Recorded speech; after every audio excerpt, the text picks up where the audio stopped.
Bismillahirrahmanirrahim. Assalamualaikum warahmatullahi wabarakatuh. Alhamdulillahirabbil alamin.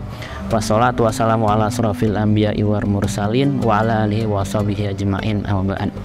Teman-teman yang dirahmati Allah Subhanahu wa taala, tidak ada kata yang paling indah kecuali mengucapkan rasa syukur kita kepada Allah Subhanahu wa taala atas karunia, atas rahmat dan limpahan hidayahnya kepada kita semua, sehingga kita dapat belajar di muka bumi ini, kita dapat berdakwah di muka bumi ini hingga akhir hayat kita nanti. Shalawat serta salam senantiasa tercurahkan kepada uswatun hasanah kita Nabi besar Muhammad Sallallahu Alaihi Wasallam, kepada keluarga, kepada sahabat, kepada tabiin, kepada tabiut, serta umat yang senantiasa istiqomah di jalannya.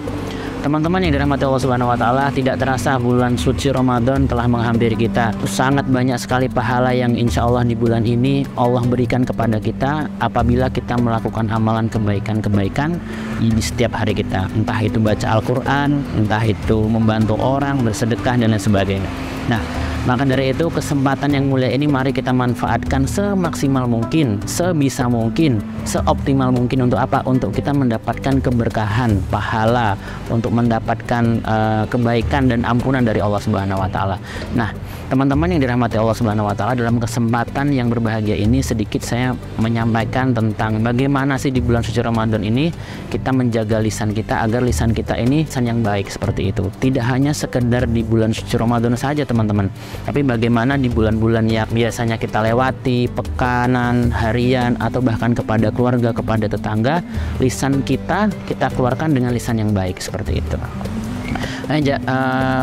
Nabi Muhammad SAW pernah bersabda dalam hadis riwayat Bukhari, itu mengatakan keselamatan manusia itu tergantung kepada kemampuan dia menjaga lisan.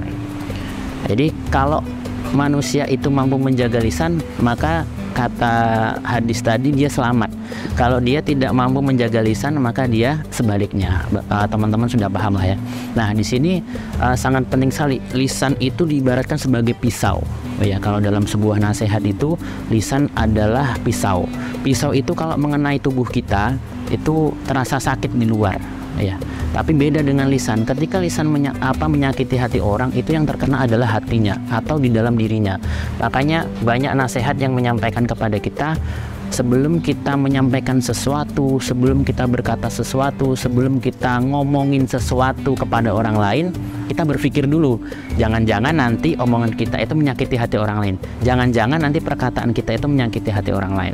Sehingga Allah Subhanahu wa taala itu menyampaikan, tidak aku berikan kepada manusia itu untuk berkata kecuali berkata yang baik. Jadi Allah Subhanahu wa taala itu kalau berkata yang buruk tidak mau. Pilihan yang kedua adalah berkata yang baik, kecuali berkata yang baik. Nah, di sini teman-teman yang dirahmati Allah Subhanahu wa taala sudah jelas.